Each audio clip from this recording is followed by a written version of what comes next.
कैसे हैं आप students? Haloalkanes and haloarenes के लास्ट लेक्चर नंबर 4 में हमने देखा था preparation methods of haloalkanes. Okay, और आज के इस वीडियो में हम देखने वाले हैं nature of C X bond in haloalkanes and chemical properties of haloalkanes. Okay, तो सबसे पहले हम देखते हैं nature of C X bond.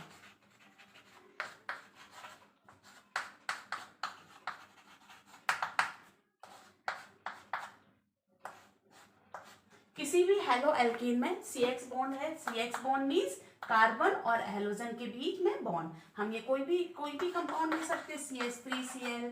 Okay, तो किसी भी कंपाउंड में हम ये बॉन्ड देख सकते हैं हेलो एल्केन्स में। ठीक है, तो यहाँ पर ये X क्या है? हेलोजन एटम है। आप सभी जानते हैं the electronegativity of halogen is highest in their period. Okay, तो चूंकि हेलोजन एटम की इलेक्ट्रोनेगेटिविटी कार्बन एटम से अधिक है, तो क्या होगा? The shared pair of electrons of covalent bond will displaces towards halogen atom. कहाँ से थोड़े से डिस्प्लेस हो जाएंगे? किसकी तरफ अट्रैक्ट होंगे? मोर इलेक्ट्रोनेगेटिव एटम की तरफ। और इसकी वजह से क्या होगा?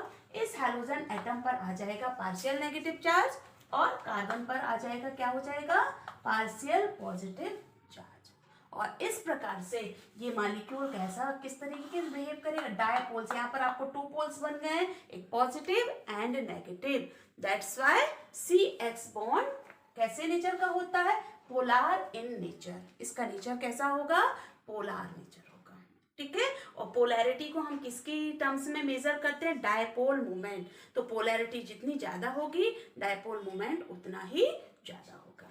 ठीक है, अब जैसे जैसे हम हेलोजन ग्रुप में नीचे की तरफ आते हैं, अप टू डाउन, ठीक है, तो क्या होगा? एटॉमिक साइज इंक्रीज होती है, एटॉमिक साइज इंक्रीज होगी, इलेक्ट्रोनेगेटिविटी डिक्रीज होगी। ठीक है, और जैसे जैसे इलेक्ट्रोनेगेटिविटी डिक्रीज होगी, क्या होगा? साइज यहाँ पर बढ़ती जाएगी, इसलिए बॉन्ड लेंथ भी क्या होगी?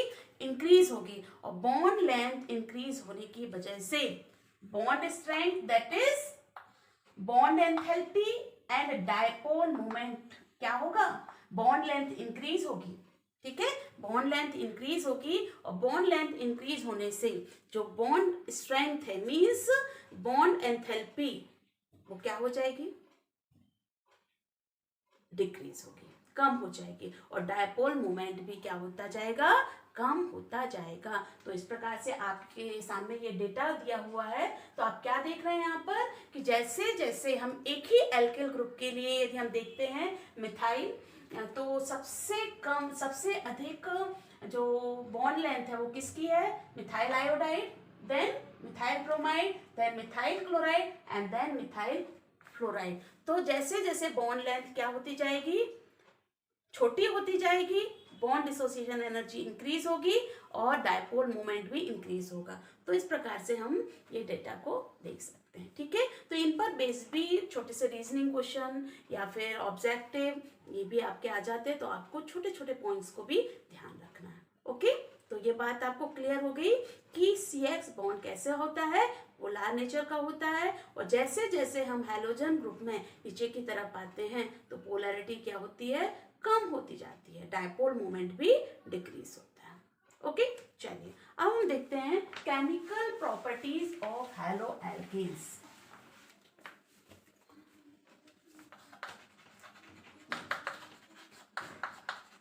Chemical properties of halo alkanes.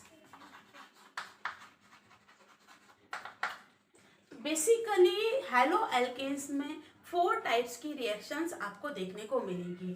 तो कौन कौन सी रिएक्शन है? Nucleophilic substitution reaction,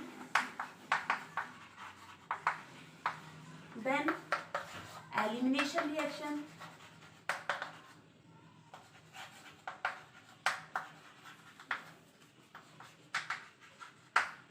and the third one reduction reactions,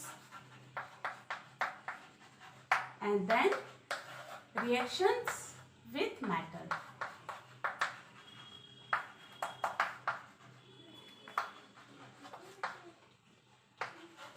reactions with matter. तो ये 4 टाइप्स की रिएक्शंस आपको हैलो एल्केन्स में देखने को मिलती हैं। ओके, तो आज हम देखने वाले हैं nucleophilic substitution reactions in hello alkanes.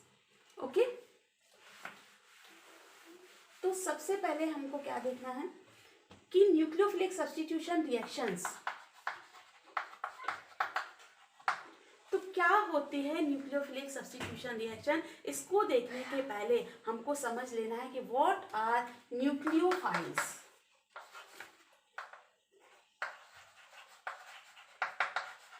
Nucleophiles क्या होते हैं, ये सब आपने क्लास 11th में रिएजेंट्स के अंतर्गत पढ़ा हुआ है, इलेक्ट्रोफाइल्स एंड न्यूक्लियोफाइल्स, तो आपको जानकारी होगी इसकी। फिर भी एक बार हम यहाँ पर रिवीजन कर लेते हैं। न्यूक्लियोफाइल्स क्या होते हैं। Actually nucleophiles are the electron rich species, मतलब ऐसी स्पीसीज, ऐसे मॉलिक्यूल्स, ऐसे आयंस जिनके पास क्या होते हैं, इलेक्ट्रॉन एक्सेस में होते हैं। ठीक है, चूंकि इनके पास इलेक्ट्रॉन एक्सेस में है, that's why they are positive charge loving. Nucleo, nucleo मतलब क्या है यहाँ पर वर्ड, यदि मीनिंग पर हम जाए तो न्यूक्लियो मीन्स न्यूक्लियस, और न्यूक्लियस पर कौन सा चार्ज होता है, positive charge. Okay, and filling, filling means क्या होता है, लविंग। ओके, तो पॉजिटिव चार्ज लविंग स्पीसीज, और पॉजिटिव चार्ज की तरफ अट्रैक्ट कौन होगा, जिसके पास क्या होगा, electron rich, electron already excess में होंगे। तो कुछ नेगेटिव आयंस, सभी नेगेटिव आयंस, कुछ नहीं कुछ सभी negative ions, OH minus, Cl minus, OH minus, Cl minus, F minus, इस तरीके के जितने भी नेगेटिव आयन हैं, ठीक है, ये सारे किसकी तरह बिहेव करते हैं, न्यूक्लियोफाइल्स की तरह बिहेव करते हैं। इसके साथ साथ कुछ न्यूट्रल मॉलिक्यूल्स भी जिनके पास कम से कम एक लोन पेयर ऑफ इलेक्ट्रॉन होता है, जैसे वाटर मॉलिक्यूल, यहाँ पर 2 लोन पेयर ऑफ इलेक्ट्रॉन है। अमोनिया मॉलिक्यूल, यहाँ पर भी एक लोन पेयर ऑफ इलेक्ट्रॉन है। एल्कोहल्स, ठीक है, ईथर्स, ये सभी मॉलिक्यूल्स भी इलेक्ट्रॉन रिच मॉलिक्यूल्स कहलाते हैं। क्यों, क्योंकि इनके पास लोन पेयर ऑफ इलेक्ट्रॉन है, ठीक है ना, और चूंकि ये लोन पेयर ऑफ इलेक्ट्रॉन इनके पास है, इसलिए हमेशा ही किसकी तरफ अट्रैक्ट होते हैं, पॉजिटिव चार्ज की तरफ अट्रैक्ट होते हैं। These all are known as nucleophiles. ठीक है, ये न्यूक्लियोफाइल्स जब भी किसी रिएक्शन में पार्टिसिपेट करते हैं तो सबस्ट्रेट के कहाँ पर अटैक करते हैं, पॉजिटिव सेंटर पर। कहाँ पर अटैक करेंगे, उस सेंटर पर अटैक करते हैं जहां पर पॉजिटिव चार्ज होता है। ये बात आपको क्लियर हुई कि व्हाट आर न्यूक्लियोफाइल्स। चलिए अब हम देखते हैं न्यूक्लियोफिलिक सब्स्टिट्यूशन रिएक्शन। तो क्या है nucleophilic substitution reaction. Substitution reaction तो आप जानते ही हैं, the substitution reactions in which a weaker nucleophile is replaced by some stronger nucleophile. Okay, these are known as nucleophilic substitution reactions. यदि हम हेलो एल्केन्स की बात कर रहे हैं, क्योंकि हमारे चैप्टर हेलो एल्केन्स चल रहा है, तो यदि हम हेलो एल्केन्स की बात करते हैं तो जब कभी हम किसी हेलो एल्केन्स को ट्रीट करते हैं न्यूक्लियोफाइल के साथ,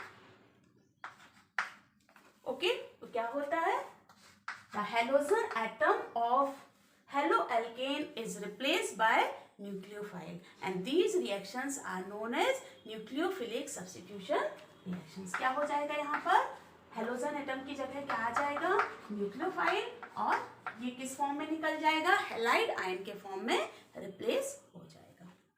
ठीक है, तो these are nucleophilic substitution reactions. अब न्यूक्लियोफिलिक सब्स्टिट्यूशन रिएक्शंस की यदि हम मैकेनिज्म की बात करते हैं तो nucleophilic reactions are proceed through 2 types of mechanism. ठीक है, and these are very very important. कौन कौन सी मैकेनिज्म है, SN1 एंड SN2 मैकेनिज्म। इनको हम इस तरीके से भी लिखते हैं, या फिर और भी दूसरा तरीका है SN1 and SN2 mechanism.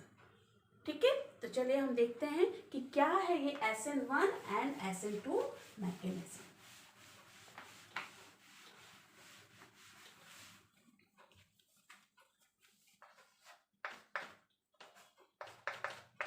SN1 mechanism.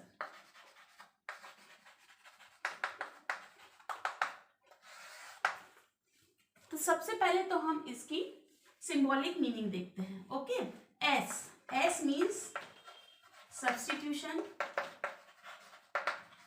Okay, N means nucleophilic and 1 means unimolecular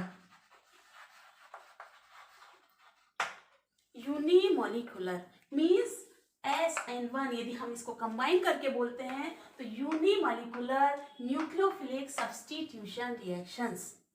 ठीक है, हमको बैक से इसको डिफाइन करना है, यूनिमोलिकुलर न्यूक्लियोफिलिक सब्स्टिट्यूशन रिएक्शन। अब मॉलिक्यूलर या मॉलिक्युलरिटी क्या होती है कि आप भी केमिकल काइनेटिक्स आपका चैप्टर जो हुआ है फिजिकल केमिस्ट्री में उसमें भी अच्छे से पढ़ चुके हैं कि मॉलिक्युलरिटी क्या होती है किसी भी रिएक्शन की। मॉलिक्युलरिटी या ऑर्डर क्या है, ठीक है।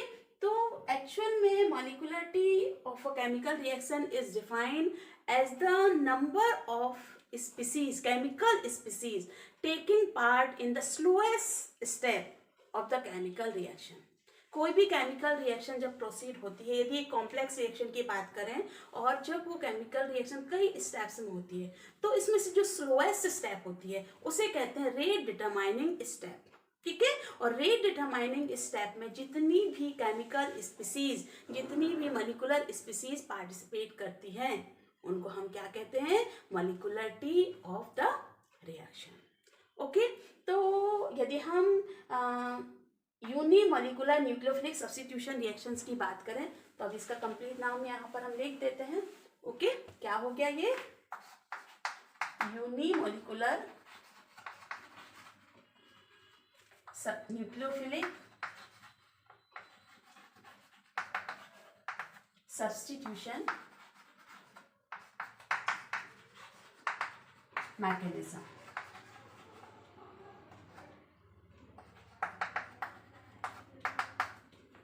Okay, so the mechanism of nucleophilic substitution reaction in the rate determining step of which only one, देखिए आप 1 लिखा है, unimolecular means 1, only 1 chemical species take part।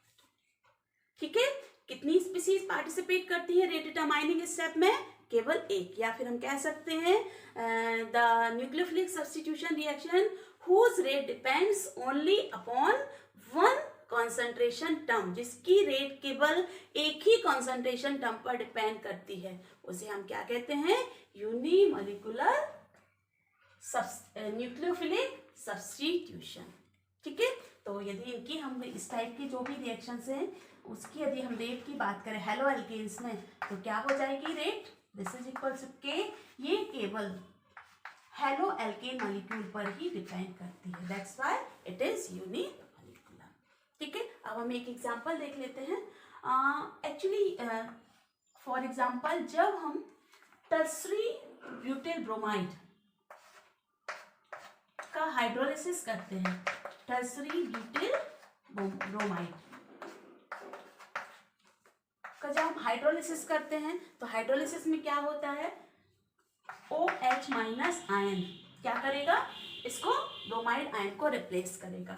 Okay, और क्या बन जाएगा, tertiary butyl alcohol.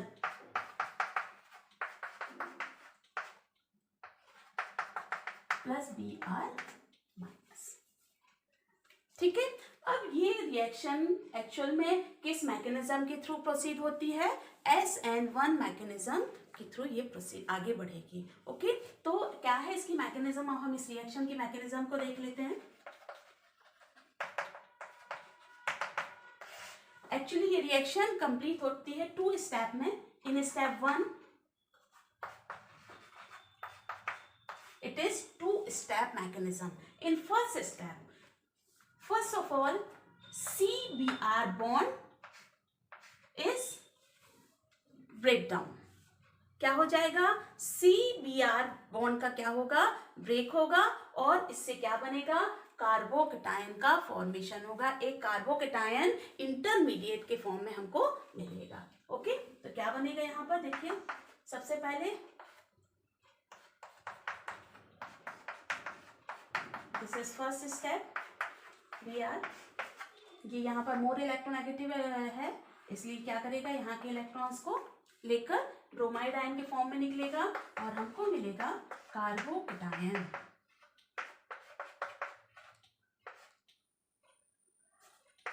Plus Br minus, and this is slow step. Okay, क्या है ये, slow step. Okay, in the next step क्या होगा, carbocation immediately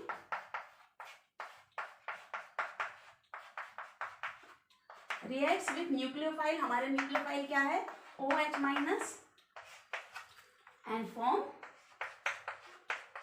tertiary butyl alcohol.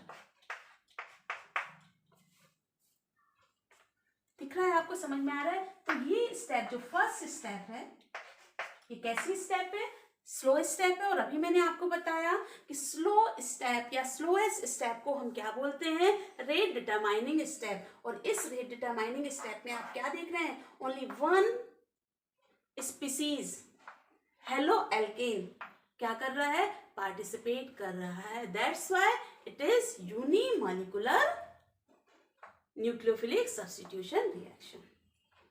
ठीक है, तो ये पॉइंट आपको क्लियर हो चुका है यहाँ पर कि जो SN1 मैकेनिज्म है वो कितनी स्टेप्स में होती है, 2 स्टेप्स में।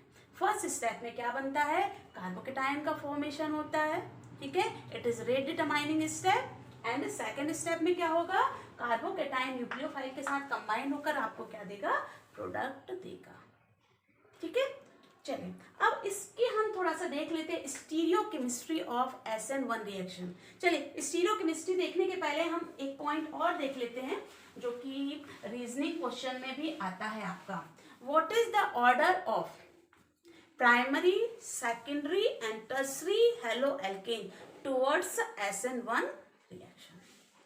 ठीक है, तो यदि हम इस ऑर्डर को देखते हैं तो the order of reactivity of tertiary haloalkane is highest, then secondary and then primary. tertiary haloalkane की रिएक्टिविटी टुवर्ड्स SN1 रिएक्शन सबसे अधिक होती है, ठीक है, उसके बाद सेकेंडरी एंड देन प्राइमरी। इसके पीछे क्या रीजन है, ठीक है, so the reason behind this is the stability of carbocation. आपने अभी देखा कि SN1 रिएक्शन के थ्रू हमारे पास क्या बनता है, कार्बोकेटायन क्या बनता है, एक इंटरमीडिएट स्पीसीज के फॉर्म में बनता है। और ये कार्बोकेटायन की स्टेबिलिटी जितनी ज्यादा होती है रिएक्शन उतनी ही इजीली होती है। ठीक है, अब ये भी आप जानते हैं कि tertiary carbocation is more stable than secondary carbocation and secondary carbocation is more stable than primary carbocation। तो चूंकि टर्सरी कार्बोकेटायन सबसे ज्यादा स्टेबल है इसलिए टर्सरी एल्केन हेलो एल्केन से टर्सरी कार्बोकेटायन सबसे ज्यादा इजीली बनेगा और उसकी रिएक्टिविटी सबसे अधिक होगी। तो यदि हम यहाँ पे बात करें टर्सरी कार्बोकेटायन,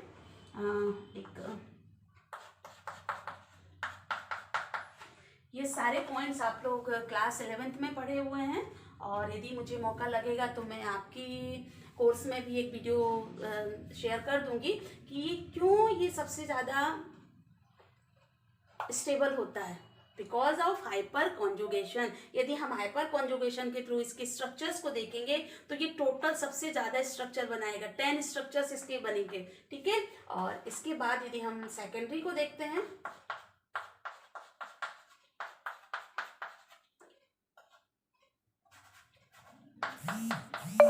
ठीक है, इसके टोटल कितने स्ट्रक्चर्स पॉसिबल है, 7 स्ट्रक्चर पॉसिबल है। और यदि हम प्राइमरी की बात करते हैं तो इसके 4 स्ट्रक्चर्स पॉसिबल हैं और जिसके जितने ज्यादा स्ट्रक्चर्स पॉसिबल होते हैं वो उतना ही अधिक स्टेबल होता है। ठीक है, तो ये पॉइंट आपको क्लियर हुआ। ये बहुत इंपॉर्टेंट रीजनिंग क्वेश्चन है कि what is the order of reactivity of primary, secondary and tertiary haloalkane towards SN1 reaction. Clear हुआ आपको? तो सबसे ज्यादा tertiary, then secondary and then primary. ठीक है, एक और पॉइंट देख लेते हैं अभी हम। चलिए, stereochemistry of SN1 reaction. Stereochemistry भी आपने क्लास 11th में, आप सभी जानते हैं, जितना भी बेसिक हमने ऑर्गेनिक केमिस्ट्री पढ़ा है वो सब कहाँ पढ़ा है? Basic concepts of organic chemistry in class 11th।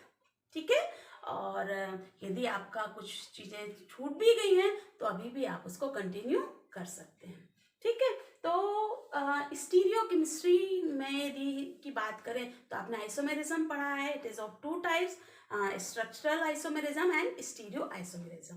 तो स्टीरियो आइसोमेरिज्म में एक्चुअल में स्टीरियो आइसोमर जो होते हैं, क्या होता है उनका मॉलिक्यूलर फॉर्मूला भी सेम होता है, स्ट्रक्चरल फॉर्मूला भी सेम होता है, पर जो उससे ग्रुप्स लिंक्ड हैं उनका स्पेशल अरेंजमेंट कैसा होता है? डिफरेंट होता है। और जो ऑप्टिकल, यदि हम ऑप्टिकल आइसोमेरिज्म की बात करते हैं तो आपने पढ़ा होगा, ऑप्टिकली एक्टिव जो सब्सटेंसेस होते हैं, ठीक है ना, उनके 2 आइसोमर्स पॉसिबल होती है, इवन 3 आइसोमर्स पॉसिबल होते हैं। डेक्स्ट्रोरोटेटरी, जो प्लेन पोलराइज लाइट को किस डायरेक्शन में? क्लॉकवाइज डायरेक्शन में रोटेट करते हैं, इनको हम प्लस फॉर्म भी बोलते हैं। लिवो रोटेटरी, जो क्या करते हैं? प्लेन पोलराइज लाइट को किस डायरेक्शन में रोटेट करते हैं? लेफ्ट डायरेक्शन में, एंटी क्लॉकवाइज, इसको हम माइनस भी बोलते हैं। And then 50-50% equimolecular mixture of laevo and dextro is called racemic mixture. Racemic mixture. ठीक है, इसको हम डिनोट करते हैं प्लस माइनस से। ये पॉइंट आप थोड़ा सा याद कीजिए। तो अभी हमको देखना है कि जब कभी भी हम किसी ऑप्टिकली एक्टिव हेलो एल्केन, ठीक है, ऑप्टिकली एक्टिव हेलो एल्केन में SN1 रिएक्शन करते हैं तो जो प्रोडक्ट मिलता है उसकी कॉन्फ़िगरेशन इनिशियल हेलो एल्केन के कॉन्फ़िगरेशन से कैसा चेंज होता है? वही रहता है। ठीक है, इसे हम कहते हैं रिटेंशन ऑफ कॉन्फ़िगरेशन। अपोजिट हो जाता है, इनवर्स, इसे हम क्या कहते हैं? Inversion of configuration. और यदि हमको 50% सेम कॉन्फ़िगरेशन मिलता है और 50% उसका इन्वर्शन मिलता है, then we can say racemisation. बात क्लियर हो रही है? रिटेंशन वही का वही रहता है, कॉन्फ़िगरेशन चेंज नहीं होता। इन्वर्शन अपोजिट डायरेक्शन में हो जाता है। और यदि हमको दोनों का मिक्सचर मिलता है तो हम क्या कहते हैं? रेसिमाइजेशन। ठीक है, तो यदि हम SN1 रिएक्शन की बात करें तो SN1 reaction, SN1 mechanism, reactions in SN1 mechanism proceed through racemisation. Means हमको जो प्रोडक्ट मिलता है उसमें हमको दोनों ऑप्टिकली एक्टिव सब्सटेंस का क्या मिलता है? इक्विमोलिकुलर अमाउंट मिलता है। तो इसके लिए भी चलिए हम एक एग्जांपल देख लेते हैं। 2-ब्रोमो ब्यूटेन हम ले लेते हैं। यदि ऑप्टिकली एक्टिव सब्सटेंस लेना इसमें जरूरी है तो हम ये ले लेते हैं। सपोज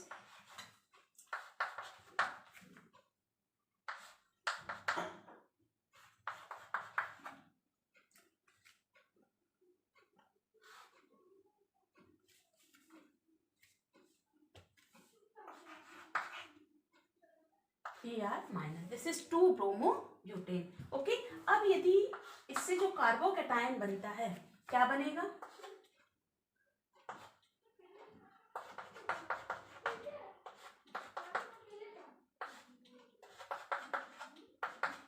ठीक है, इस कार्बोकैटायन को यदि हम देखें, इस कार्बोकैटायन में एक्चुअल में हो क्या रहा है? आप ये बताइए कि इस कार्बोकैटायन में जो कार्बन है जिस पर पॉजिटिव चार्ज है, ठीक है, ये किस हाइब्रिडाइज स्टेट में होता है? It is in sp2 hybridise state. Carbocation में कौन सा हाइब्रिडाइजेशन होता है?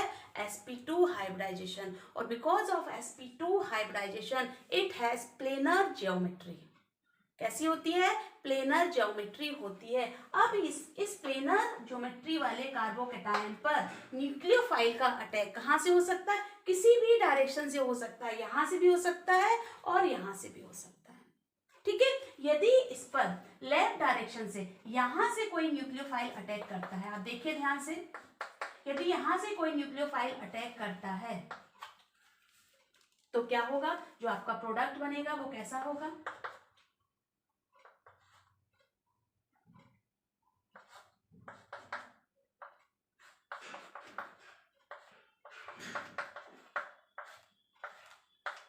OH। और इसका कॉन्फ़िगरेशन और इसका कॉन्फ़िगरेशन आप क्या देख रहे हैं? Both group are in same direction, that is क्या हो रहा है यहाँ पर? कौन सा फॉर्म मिल रहा है? रिटेंशन के साथ में। आपको जिस कॉन्फ़िगरेशन का आपको हेलो एल्केन मिला हुआ है, उसी कॉन्फ़िगरेशन का आपको क्या मिलेगा? प्रोडक्ट मिल जाएगा, एल्कोहल मिल जाएगा आफ्टर SN1 मैकेनिज्म। इसी प्रकार से यदि हम क्या करें, इस डायरेक्शन से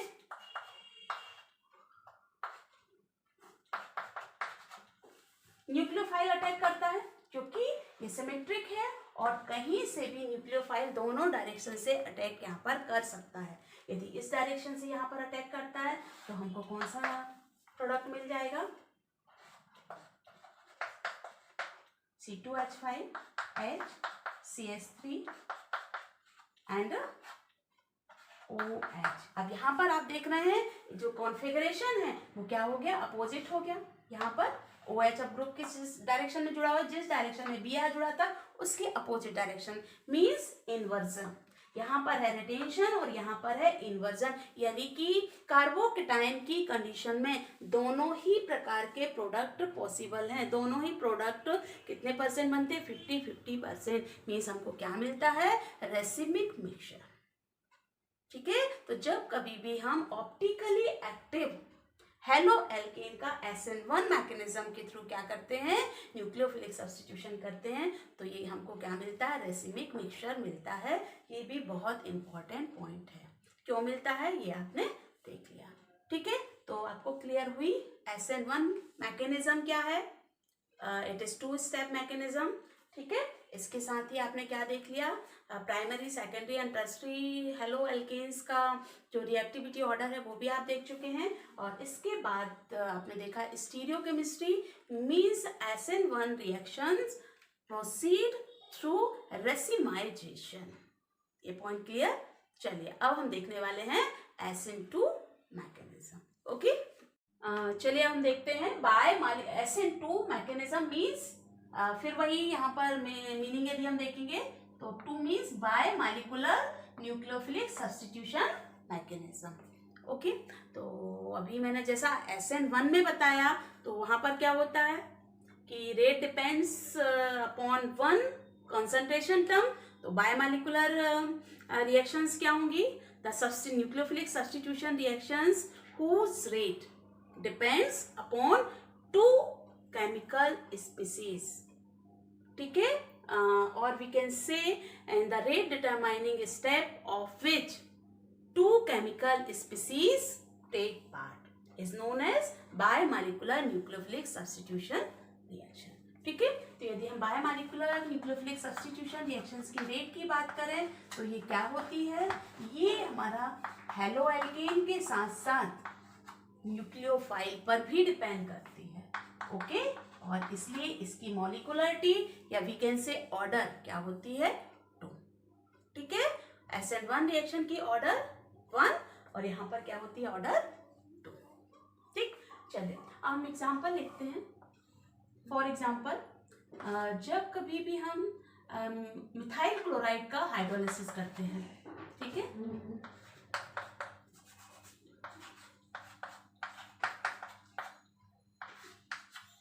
तो क्या होता है? मिथाइल अल्कोहल बनता है और क्लोराइड आयन क्या हो जाता है? रिप्लेस हो जाता है। ठीक है, ये रिएक्शन जो है वो किस मैकेनिज्म के थ्रू प्रोसीड होती है? SN2 मैकेनिज्म के थ्रू प्रोसीड होती है। तो SN2 मैकेनिज्म की यदि हम बात करते हैं तो एक्चुअली ये मैकेनिज्म मॉलिक्यूलरिटी 2 है but it proceed in 1 step only.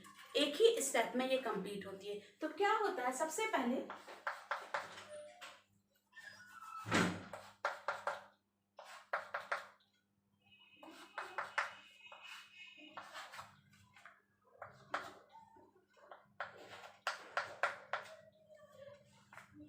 जैसे ही न्यूक्लियोफाइल इस कार्बन पर अटैक करता है, समझ में आ रही है आपको बात, जैसे ही ये न्यूक्लियोफाइल इस कार्बन पर अटैक करता है तो यहां से जो क्लोराइड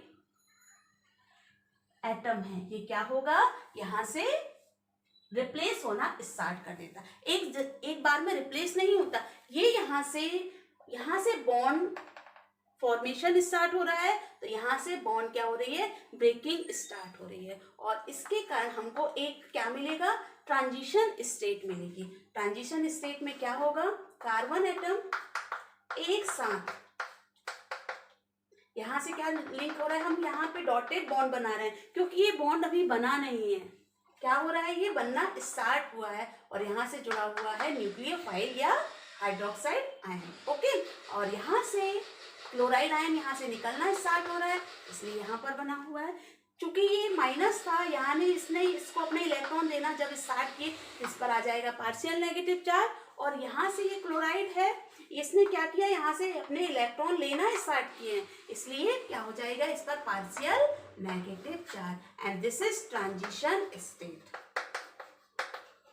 ठीक है, ये ट्रांजिशन स्टेट जो है ये बहुत अधिक अनस्टेबल है। क्यों है अनस्टेबल, क्योंकि आप देख सकते हैं, देखिए यहाँ पर एक कार्बन एटम है और कार्बन एटम की वैलेंसी होती है 4, इससे मैक्सिमम 4 एटम लिंक हो सकते हैं, पर यहाँ पर कितने लिंक हैं, देखिए आप 1 2 3 4 and 5 atoms are linked simultaneously with carbon atom. ठीक है, that's why it is very very unstable, और इसलिए इसको हम आइसोलेट कर ही नहीं पाते। जैसे ही यहाँ पर ये अटैकिंग स्टार्ट होती है न्यूक्लियोफाइल की, और ये तुरंत हमको क्या स्टेट मिलती है, ट्रांजिशन स्टेट, और जैसे ही ये ट्रांजिशन स्टेट बनती है, अनस्टेबल होने की वजह से ये तुरंत किसमें कन्वर्ट हो जाता है, फाइनल प्रोडक्ट में। प्रोडक्ट आपको क्या मिलेगा, ये बॉन्ड कंप्लीट ब्रेक होकर क्लोराइड आयन सेपरेट हो जाएगा और ये बॉन्ड कंप्लीट फॉर्म हो जाएगा। ठीक है, और हमको क्या मिल जाएगा,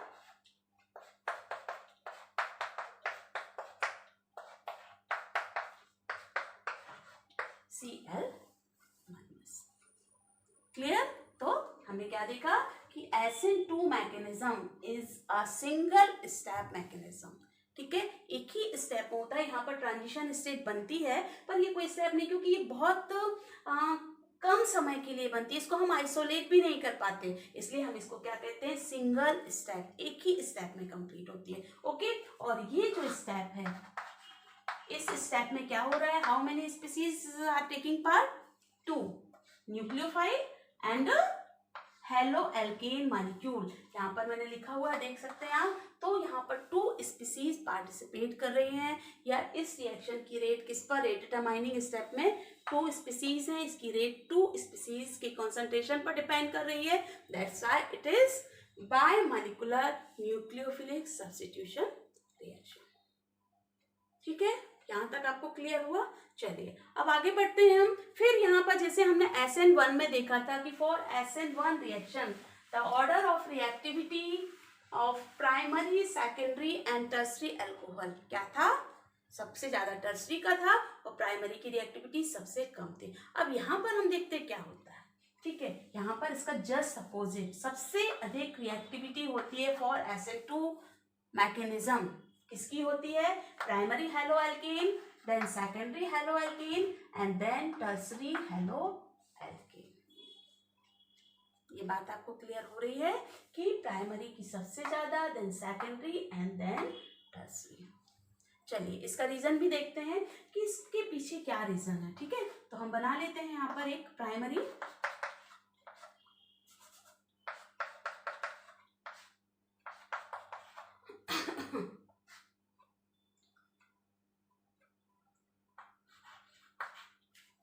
this is tertiary.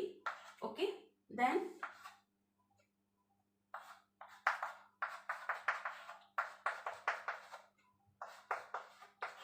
primary, secondary, sorry, and then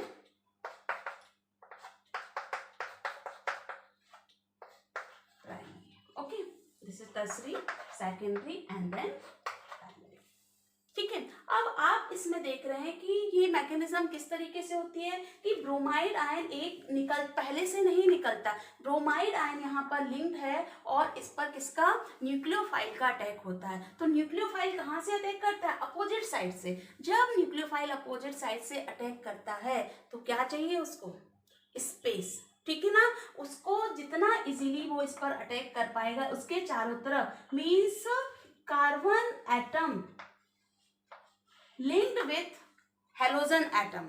ठीक है, वह कार्बन एटम जो हेलोजन से लिंक्ड है उसके चारों तरफ उसको जितना स्पेस मिलेगा वो उतना इजीली अटैक करेगा। यदि इसके चारों तरफ बल्कि ग्रुप्स लिंक्ड हैं, ठीक है, यदि हम बल्कि ग्रुप्स की बात करें, जैसे हम CH3 की बात करें तो CH3 को हम कैसा लिख सकते हैं,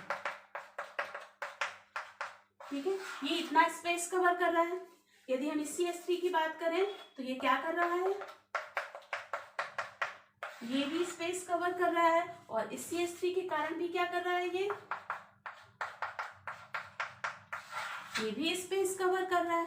ठीक है, अब ये चारों तरफ से चूंकि ये बल्कि ग्रुप से लिंक्ड है तो न्यूक्लियोफाइल को इसमें अटैक करने में क्या हो रही है, हिंड्रेंस प्रोड्यूस हो रही है। मींस ये बल्कि ग्रुप्स क्या कर रहे हैं, इसमें स्टेरिक हिंड्रेंस प्रोड्यूस कर रहे हैं। ठीक है, और अटैक करने में प्रॉब्लम क्रिएट कर रहे हैं, इसलिए इसकी रिएक्टिविटी क्या हो जाएगी, कम हो जाएगी। यदि हम सेकेंडरी की बात करते हैं तो यहाँ पर 2 बल्कि ग्रुप्स हैं पर एक स्मॉल हाइड्रोजन एटम है। तो जहां से स्मॉल हाइड्रोजन एटम है वहां से न्यूक्लियोफाइल क्या कर सकता है, अटैक कर सकता है। ओके, इसलिए इसकी रिएक्टिविटी क्या है, सेकेंडरी से अधिक है। यदि हम प्राइमरी की बात करते हैं, प्राइमरी हैलो एल्केन से क्या जुड़े हुए, कार्बन के चारों तरफ क्या लिंक्ड है, हाइड्रोजन लिंक्ड है।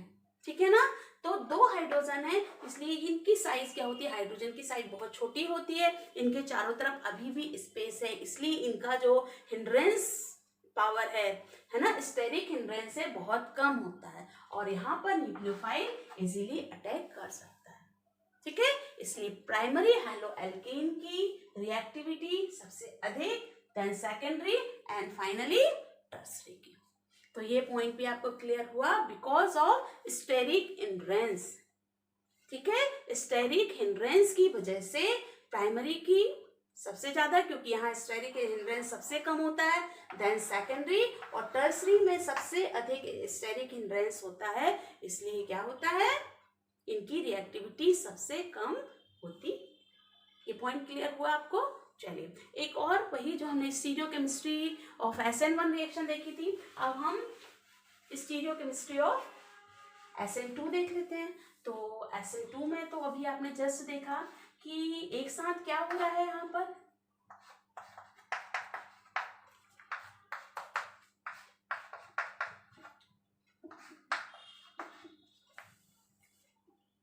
जब किसी ऑप्टिकली एक्टिव, ठीक है, हेलो एल्केन पर क्या होगा, हम न्यूक्लियोफिलिक सब्स्टिट्यूशन रिएक्शन करेंगे, तो यहाँ पर एक्चुअल में होने वाला क्या है कि ऑलरेडी अभी हेलोजन एटम इससे लिंक्ड है।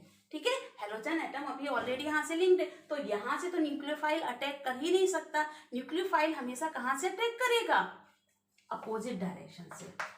ठीक है, न्यूक्लियोफाइल का अटैक हमेशा कहाँ से होगा, अपोजिट डायरेक्शन से ही होगा, यानी कि जो भी प्रोडक्ट बनेगा वो कैसा बनेगा, इन्वर्शन। ठीक है, उसका जो कॉन्फ़िगरेशन होगा वो कैसा होगा, इन्वर्ट।